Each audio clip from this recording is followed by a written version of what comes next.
आज आहे 2 तारीख चाललेलं आहे पनवेल जवळ नाडाळगाव आहे तिथे, कारण खूप छान मंदिर आहेत आणि नवीन वर्ष पण चालू झालेलं आहे. म्हटलं देवाचं दर्शन करून येऊ. मठ पण मी बघितलेलं नाही, पहिल्यांदाच निघालेले आहे. तुम्ही सुद्धा चला माझ्या बरोबर. व्हिडिओ स्किप न करता पूर्ण बघा, व्हिडिओ खूप छान होणार आहे. तर सर्व तयारी झालेली आहे, सर्व घरातलं मी कामावरून घेतलेलं आहे. लवकर जावं म्हणजे दर्शन पण होईल, गर्दी पण नसते सकाळ सकाळी. तर चला आता जाऊन येते आम्ही आणि तुम्ही सुद्धा चला आमच्या बरोबर. सकाळी मी लवकर उठले, त्यानंतर घरातलं जे काही काम होतं ना ते सगळं आवरलं. त्यानंतर मुलांना सुद्धा लवकर उठवून आंघोळ करायला लावली आणि आता चाललेलं आहे बघा, हवेला पोचलेलो आहे आम्ही. नुसताच सूर्य उगवलेला होता, तर मस्त छान दिसतोय ना सूर्य आणि शांत वातावरण आहे, सकाळ सकाळी आहे त्यामुळे. तर गाड्यासुद्धा जास्त काही नाही रस्त्याला, कारण सकाळ सकाळ आहे त्यामुळे. आणि गाडी पण चालवायला सकाळ सकाळी छान वाटते, मस्त वाटते, फ्रेश झालेलं असतो, झोप काढलेली असते आपण रात्रभर त्यामुळे. तर बघा तुमचे दादा पण आहेत आणि मुलं पण मागं आहेत, तुम्हाला दाखवते. तर इथं विघ्नेश बसलेला आहे, त्यानंतर ओमकार सुद्धा आहे बघा. आणि त्यानंतर मी इकडं पुढं बसलेली आहे. सकाळच्या 9 वाजलेल्या होत्या, सूर्य फक्तच उगवलेला होता आणि आम्ही ना घरातून बाहेर पडलेलो आहे देवदर्शनासाठी. तर डोळ्यावरती किरण येत होतं त्यामुळे डोळे माझे झाकत होते. तर आम्ही आता पनवेल जवळ पोहोचलेलो आहे. रस्त्याला जास्त पण गाड्या नाही तर मग जास्त उशीर लागतो आपल्याला जायला. पण आता आम्हाला जास्त वेळ लागणार नाही, 10 ते 15 मिनिटात आम्ही तिथे पोहोचन. तर चला आता आलेलं आहे बघा, छोटंसं हे गेट आहे ना ते आतमध्ये एंट्री करण्यासाठी आहे. तर गावच्या सारखंच आहे सेम, आपल्याकडं कशी कौलार घरं असतात, पत्र्याची घरं असतात, तशीच इकडं ना घरं आहेत. तुम्हाला दाखवते पुढे बघा, तुम्हाला पत्र्याची घरं दिसतीलच बघा. आणि रस्ता पण आहे तो कच्चाच आहे, जास्त काही डांबरी वगैरे नाही. तर इथे बघा पत्र्याची घरं आहेत, तुम्हाला दिसतच असतील. तर नेट वगैरे बांधलेलं आहेत आणि दोन्ही साईडला ना भिंती अशा बांधून घेतलेल्या आहेत रस्त्याच्या साईडला. आणि इथं समोर तुम्हाला हा बोधगा दिसतोय ना, छोटासा बोधगा आहे. त्या बोधग्याच्या बाहेर गेल्यानंतर ही शाळा आहे. तर ही शाळा पण एवढी सुंदर आहे ना, आणि स्वच्छता, एवढी स्वच्छता आहे, खूप सारी स्वच्छता आहे. तर बघा तुम्हाला त्याच्या बाजूलाच मंदिरं दिसत असतील, तिथं आपल्याला जायचं आहे. तर जवळच आहे, शाळेपासून बाजूलाच अशी मंदिरं आहेत. तर इथं आम्ही गाडी पार्किंगला लावली, गाडी पार्किंगसाठी पण खूप सारा जागा होता. आणि त्यानंतर आता जाणार आहे आम्ही मंदिरात दर्शन करण्यासाठी. तर चला तुम्हाला दाखवते मी. तर आम्ही पनवेलच्या इथं नाडाळ गणपती आहे ना, त्या गणपतीला म्हटलं जावं, कारण जवळच आहे हवेपासून, म्हणून आलेलं आहे. म्हटलं गणपतीचं दर्शन अगोदर करावं आणि त्यानंतर मग स्वामींचं दर्शन करायला जाणार आहे. तर दाखवते तुम्हाला मी गणपतीचं मंदिर, खूप सुंदर असं आहे. तर चला जाऊ आपण बघू.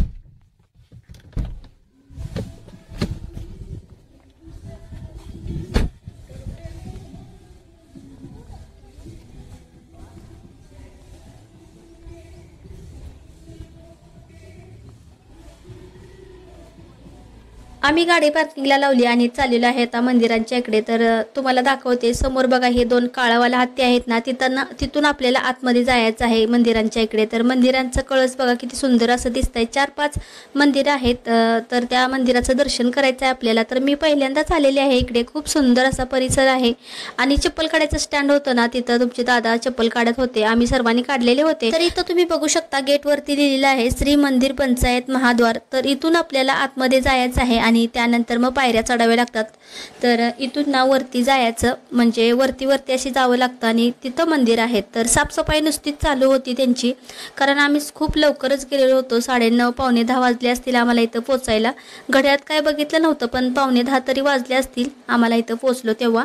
तर बघा साफसफाई ह्यांची चाललेलीच होती, फक्त आम्ही तेव्हा पोचलो. आणि मस्त वाटतं सकाळ सकाळी देवाचं दर्शन करायचं असेल तर खूप छान वाटतं, मन प्रसन्न होतं देवांना बघून, दर्शन घेऊन. तर ओमकार आहे तो व्हिडिओ काढत होता, शॉर्ट व्हिडिओ. तर चला आतमध्ये जाऊ, तुम्हाला दाखवते मी मंदिर कसं आहे. अगोदर बाहेरून दाखवते कसं आहे. तर तुम्ही बघू शकता मंदिराचा परिसर आहे ना, तो किती मोठा आहे. आणि सगळी मंदिर आहेत ती एकसारखी अशीच बनवलेली आहेत, कळस सुद्धा एकसारखेच आहेत आणि मंदिराची जी डिझाईन आहे ना ती सुद्धा एकसारखीच आहे. मंदिरामध्ये आत जाण्यासाठी जी चौकट लावलेली आहे, त्या चौकटीच्या दोन्ही बाजूला 2 देवींच्या मूर्त्या आहेत आणि देवींच्या मूर्तींना हार घातलेला आहे. तर चला आपण दर्शन घेऊ, तुम्हाला आतून दाखवते की कशी मंदिरं आहेत ती. तर पहिलं मंदिर आहे ते साईबाबाचं आहे आणि बाहेर ना कासव आहे, त्याचं दर्शन केलं आणि त्यानंतर मग हुंबऱ्याचं दर्शन करायचं आणि त्यानंतर मग मंदिरात जायचं. तर चला आपण हुंबऱ्याचं सुद्धा दर्शन करू आणि त्यानंतर साईबाबाचं पण दर्शन करू. तर बघा किती सुंदर अशी मूर्ती आहे आणि मंदिर सुद्धा खूप छान आहे, झुंबर वगैरे लावलेला आहे आणि खिडक्या ना सभोवती खिडक्या लावलेल्या आहेत, तिथून मस्त अशी हवा येते मोकळी, फॅनची सुद्धा गरज नाही, ते एवढी हवा छान आहे। आणि बघू शकता तुम्ही किती सुंदर असं मंदिर आहे। तर मी सुद्धा दर्शन केलं आणि त्यानंतर आता जायचं आहे दुसऱ्या मंदिरामध्ये। तर चला आता दुसरं मंदिर तुम्हाला दाखवते। तर हे मंदिर आहे ते गणपतीचं आहे। ह्या मंदिराच्या वरती लिहिलेलं आहे बघा, श्री मयूरेश्वर गणेश मंदिर। तर आम्ही आता गणपतीचं दर्शन घेतो। तर किती मस्त अशी मूर्ती आहे गणपतीची। गणपतीचं दर्शन केलं आणि मन प्रसन्न झालं, कारण मूर्ती जी होती ना ती व्हाईट कलर म्हणजे पांढऱ्या कलरमध्ये होती आणि ती मूर्ती बघून खूप छान वाटलं। त्यानंतर आम्ही आलेलो आहे श्री संकटमोचन हनुमान मंदिर। तर खूप छान अशी हनुमानांची मूर्ती आहे आणि ही सुद्धा मूर्ती आहे ती पांढऱ्या कलरमध्ये आहे। एवढी उठून दिसत होती ना, खूप सुंदर आणि सुबक दिसत होती।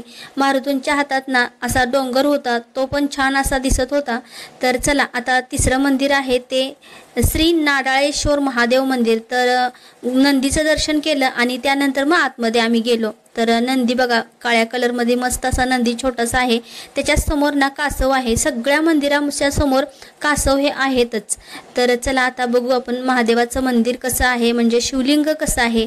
तर बघा किती छान असा गाभारा तयार केलेला आहे ब्लॅक कलरमध्ये, आणि जी पिंड होती ना खूप मोठी अशी पिंड होती, त्याचं पण दर्शन आम्ही सर्वांनी केलं। आम्ही सर्वांनी मस्त छान असं महादेवाचं दर्शन केलं आणि आता चाललेलो आहे श्री भवानी मातेच्या मंदिराच्या इकडे। तर फोटो वगैरे काढायचे होते म्हणून थांबलेलो होतो। तर मंदिरात छान असं फोटो काढले आणि त्यानंतर बाहेर आलो। तर ओमकार इकडे ना ज्या मूर्त्या हा कोरीव काम केलेला आहे त्याची शूटिंग करत होता। तर खूप सुंदर अशा मूर्त्या कोरीव काम केलेलं आहे। तर चला आता आपण जाऊ भवानी मातेच्या मंदिरामध्ये आणि दर्शन करू। तर इथं सुद्धा ना बाहेर असं कासव आहे, कासवाचं दर्शन केलं आणि त्यानंतर मग आत जायचं। तर चला मग आत जाते मी आता आणि तुम्हाला आतून पण दाखवते की भवानी मातेची मूर्ती कशी आहे ती।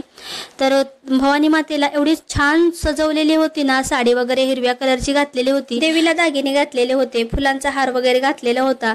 देवीचं रूप ना एवढं सुरेख दिसत होतं, असं वाटत होतं देवी आमच्या समोरच उभा आहे आणि आम्ही देवीचं दर्शन करतोय, एवढं छान असं रूप दिसत होतं। देवीचं दर्शन केलं त्यानंतर आम्ही आता आलेलो आहे मंदिराच्या बाहेर। तर विघ्नेशचा फोटो काढायचा होता। तर विघ्नेशच्या पप्पाला विघ्नेश म्हणत होता की माझा इथं फोटो काढा। तर मूर्त्या ज्या कोरीव काम केलेल्या आहे ना तिथं विघ्नेश जाऊन उभा राहिलेला होता, तिथं त्याचा फोटो काढला आणि बाहेरून तुम्हाला दाखवते की मंदिराचे शिखर कसे आहेत ते, किती सुंदर असं शिखर दिसतंय ना। आणि बघा सकाळ सकाळी आलेत माणसं खूप सारी दर्शन करण्यासाठी। तर काल ना खूप सारी गर्दी होती, वॉचमॅन काका बोलत होते की काल ना नवीन वर्ष चालू झाले त्यामुळे काल खूप गर्दी होती। आज जरा कमी आहे, आज जास्त काही लोक नाहीत अजून, पण 10च्या नंतर खूप सारी गर्दी होते। तर आम्ही लवकरच आलेलो होतो त्यामुळे काही गर्दी वगैरे नव्हती। तुम्हाला मंदिराच्या बाहेरचा परिसर दाखवते, किती सुंदर असा परिसर आहे आणि ह्या मूर्त्या कोरीव काम केलेल्या आहे ना त्या तर मस्त एकदम उठून दिसत होत्या। तर गणपतीची मूर्ती, त्यानंतर शंकराची, पार्वतीची, त्यानंतर छोटे गणपती, सरस्वती, महालक्ष्मी माता, ह्या सर्वांच्या मूर्त्या ना इथं कोरीव काम करून केलेल्या आहे। तर छान अशा मूर्त्या दिसत होत्या। तर त्याचा सुद्धा फोटो आम्ही काढला आणि शूटिंग थोडीशी केली। त्यानंतर तुम्हाला इकडून खालून ना दाखवते की मंदिरं कशी दिसतायत ती।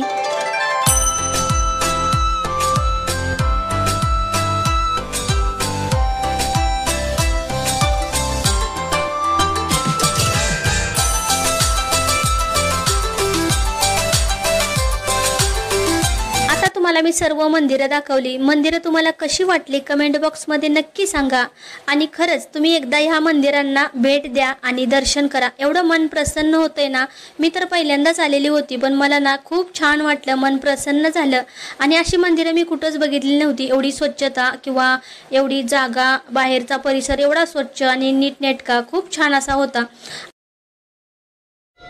तर किती सुंदर अशी मंदिर आहेत, तर तुम्हाला मी दाखवलं। तर आम्ही ना सर्वजण इथं बसलेलो होतो, मुलं पण आता गेलेले आहेत पुढे आणि मिस्टर सुद्धा गेलेले आहेत। तर मंदिर तुम्हाला दाखवली, किती मस्त अशी मंदिर आहेत गणपतीचं, त्यानंतर तुळजाभवानी, मारुतीचं, 4-5 मंदिर आहेत, खूप छान अशी मंदिर आहेत।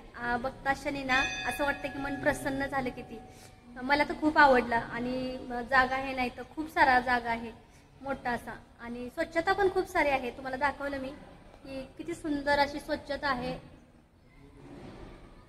तर गर्दी पण जास्त नाही, काल ना नवीन वर्षावरती काल खूप गर्दी होती, तर आता कमी आहे, म्हणजे जास्त काही माणसं वगैरे नाहीत दर्शन करण्यासाठी, थोडीफारच आहे आणि सकाळ पण आहे त्यामुळे जास्त काही अशी गर्दी नाही. तर चला, मुलं पण पुढे गेलेले आहेत, मिस्टर पण गेलेले आहेत, तर मी पण जाते. आता सगळ्या देवांचं दर्शन केलं. आता आम्ही खाली ना कॅन्टीन आहे तिथं चाललेलो आहे. तर सकाळी मुलांना नाश्ता पोह्यांचा केलेला होता, पण त्यांनी काही खाल्लं नाही. तर त्यांना आता भूक लागलेली होती मुलांना. तर म्हटले तर आम्हाला एक एक वडापाव द्या. तर म्हटलं चला आता कॅन्टीनमध्ये जाऊन त्यांना वडापाव देऊ, म्हणून चाललेलो आहे कॅन्टीनच्या इकडे. तर मंदिराच्या पाठीमागच्या साईडकडून ह्या पायऱ्या आहेत, तर तिथूनच चाललेलो आहे. खूप साऱ्या म्हणजे पायऱ्या आहेत आणि चढावं लागतं, उतरावं लागतं. तर इथं बघू शकता तुम्ही कॅन्टीन आहे. तर खूप मोठं असं कॅन्टीन आहे आणि इथं ना फक्त 10 रुपयाला वडापाव भेटतो, पण तोही टेस्टी वडापाव. आणि मोठा पण नाही छोटा पण नाही, मीडियम साईजचा खूप छान असा वडापाव असा कुठंच भेटत नाही असा इथं भेटतो असं मला वाटतंय. आणि चहासुद्धा भेटतो प्रसाद म्हणून, तसाच म्हणजे विकत वगैरे नाहीत, प्रसाद म्हणून चहा देतात. तर इथं बोर्ड दाखवते तुम्हाला, पिण्याचं पाणी आहे आणि त्यानंतर इकडं आहे तो वडापाव 10 रुपयाला असा बोर्ड लिहिलेला आहे. तर इथं माणसं बघा बसलेली आहेत. तर बघा टेबलसुद्धा खूप छान असे सिमेंटमध्येच बनवलेले आहेत. तर असं कॅन्टीन आहे मोठं असं मंदिराचं, खूप सुंदर असं आहे. आणि स्वच्छता बघा किती मस्त अशी आहे, स्वच्छ एकदम आहे. आणि मंदिरंसुद्धा खालून दिसत आहेत, मस्त वाटतंय ना, छान वाटतंय. आणि इकडं ना ग्रंथालय आहे, तुम्हाला दाखवते. तर हे बघा ग्रंथालय इथं आहे आणि इथून आम्ही आता बाहेर पडणार आहे. तर चाललेलो आहे दुसऱ्या देवदर्शनासाठी. व्हिडिओ तुम्हाला कसा वाटला? व्हिडिओ जर आवडला तर लाईक आणि सबस्क्राईब करायला विसरू नका. व्हिडिओ तुम्हाला कसा वाटला कमेंट बॉक्समध्ये नक्की सांगा. तर आता पुढच्या देवदर्शनासाठी कुठे चाललेलो आहे ते सुद्धा पुढच्या व्हिडिओमध्ये बघायला तुम्ही विसरू नका. तर चला परत भेटू उद्याच्या नवीन व्हिडिओमध्ये. तोपर्यंत सर्वांना श्री स्वामी समर्थ.